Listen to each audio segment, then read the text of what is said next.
Back when I worked at Domino's, the weekends meant late shifts, with the store closing at 3 a.m. Since I was taking a gap year from college at the time, my boss frequently scheduled me for the 9 p.m. to 3 a.m. shifts. These late-night shifts always had a minimum of 3 of us on duty, one to cook the pizzas, one to take orders, and one for deliveries. On this particular night, Jeff, a 28-year-old Italian guy who juggled 2 jobs, was the one manning the pizza oven. He always seemed to be in a sour mood, so when he instructed me to make a delivery, I didn't argue. It was just part of the job.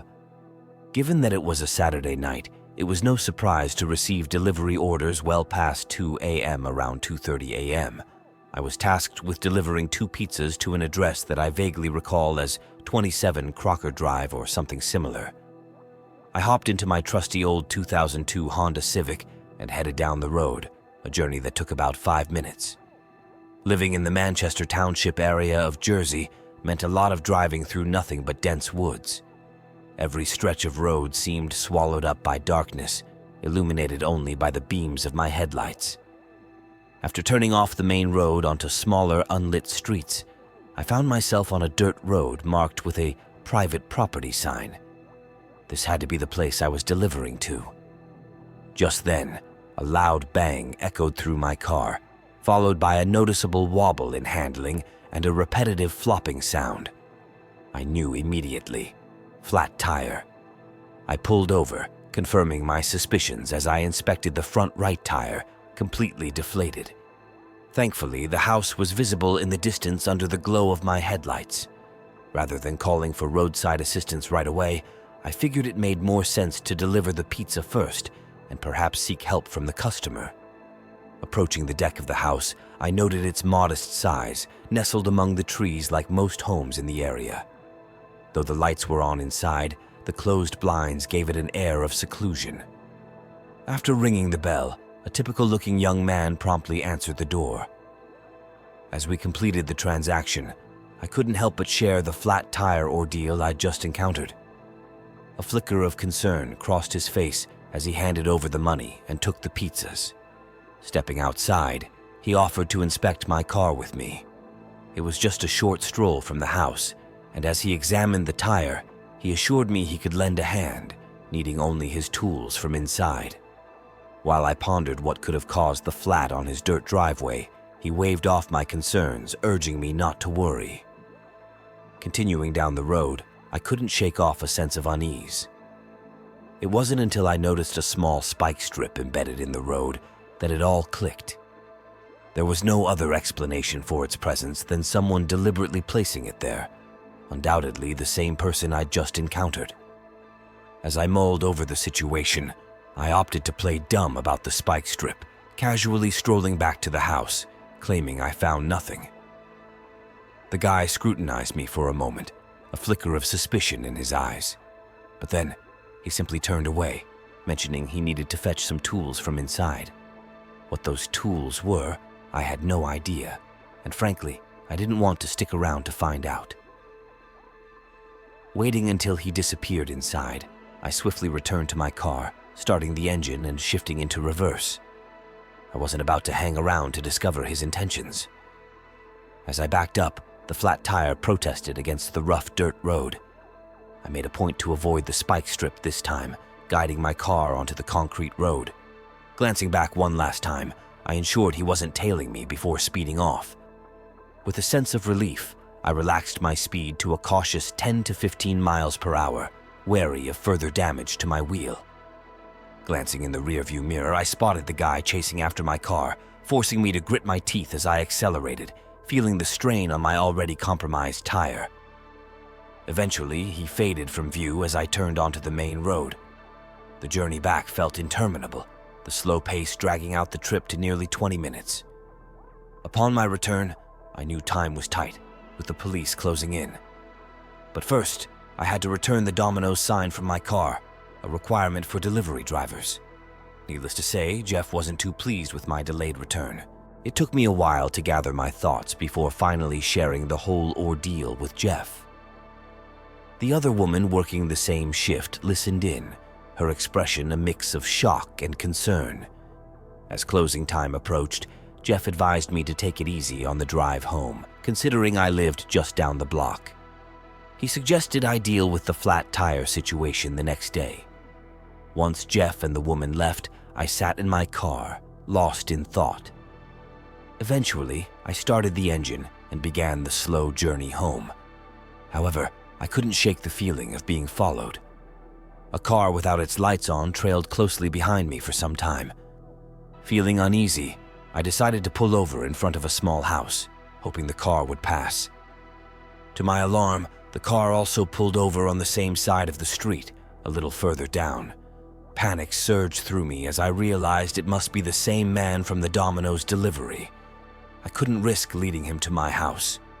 Though uncertain if it was Phil or not, I erred on the side of caution and dialed the police, feeling overly paranoid, but knowing it was the right thing to do.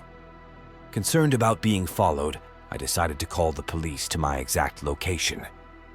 After waiting anxiously for about 5 to 10 minutes, a police car slowly rolled down the street. I honked my horn to catch the officers' attention, prompting them to stop and reverse until our windows were aligned. Rolling down our windows, I pointed out the car without lights parked further down the road. Suddenly, the car sped off, lights still off, disappearing into the night. Without a word, the cop flicked on their lights and chased after them. Unsure if I was supposed to follow, I stayed put with my damaged tire, driving home as quickly as possible once the coast seemed clear. I'll never know if that cop managed to catch the driver. Realistically, I doubt it, but I like to imagine they did. Nonetheless, that night made me hyper-aware of my surroundings whenever I drove home. 2 months later, I decided to quit that job, unwilling to take any more risks.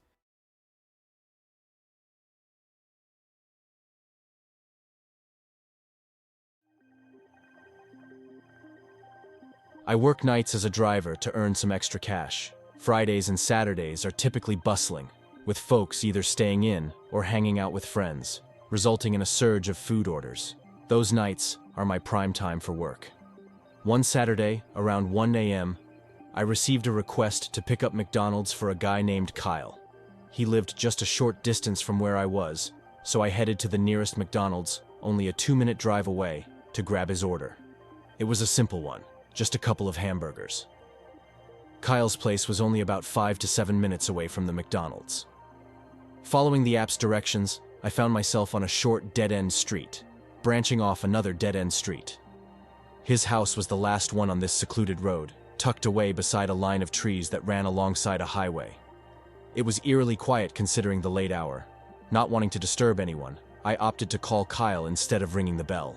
After one ring, it went straight to voicemail, so I hung up. Moments later, I received a text from him instructing me to come to the door, so I obliged.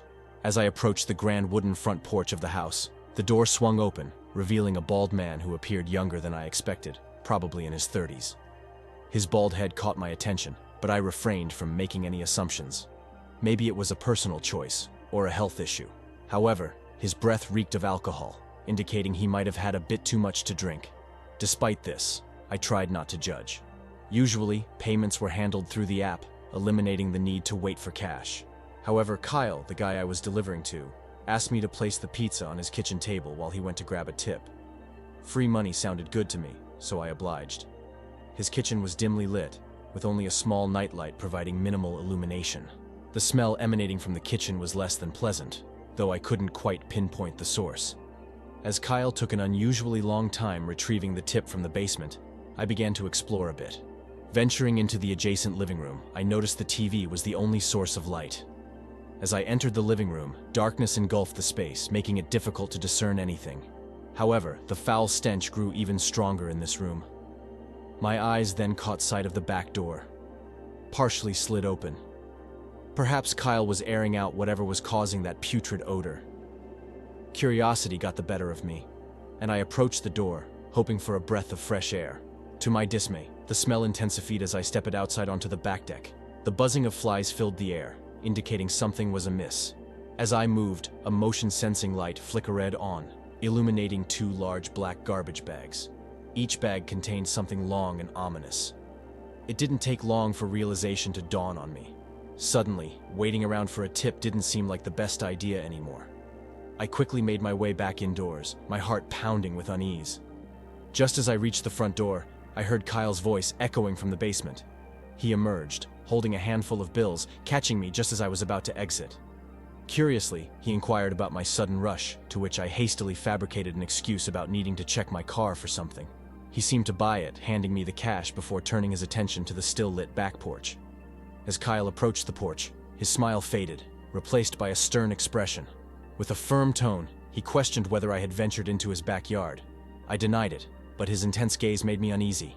I decided not to engage further, swiftly opening the door and stepping outside. However, as I made my escape, Kyle's hand gripped my shoulder, causing me to recoil. Without hesitation, I shrugged off his grasp and bolted to my car. Glancing back, I saw Kyle darting back inside, leaving the front door ajar behind him. As I sat in my car, I couldn't shake off the feeling of unease. I kept a close eye on Kyle's front door, wondering if he would return. And return he did, sprinting towards my car with a menacing metal rod in hand. Without hesitation, I hit the gas and sped away from his house, my mind racing with thoughts of calling the police. Driving down the block, I wasted no time in dialing emergency services, ensuring there was no opportunity for Kyle to dispose of any potential evidence. Within minutes, police cars arrived on the scene. From a safe distance, I watched as officers swiftly took control of the situation. Providing them with the necessary information, I recounted my encounter with Kyle, or whoever he really was. As the police investigated, it became apparent that Kyle's actions were not only sinister, but also remarkably foolish. From leaving the back door open to revealing the grim contents within to a mere pizza delivery driver, it was clear that he was not only disturbed but also lacking in basic intelligence.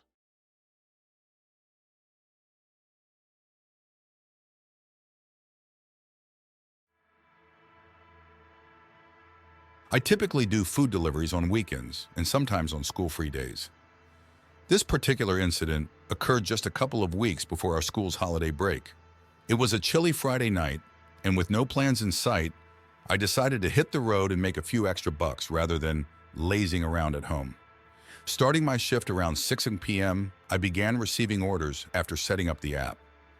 Despite the absence of snow, the cold wind persisted, with a thin layer of snow still coating the roads from earlier in the day. After completing a few orders, I received a request to pick up from a nearby Burger King. Once I had the food, I checked the app to see my destination. Initially, it seemed like a typical drop-off point, but as I zoomed in, I noticed something odd. It was at the corner of two streets, resembling a gas station.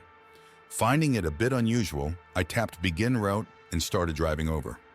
I didn't anticipate anything sinister. I simply expected an awkward encounter, perhaps having to hand the food directly to someone in the parking lot. As I approached the intersection indicated by the directions, I saw the gas station looming ahead.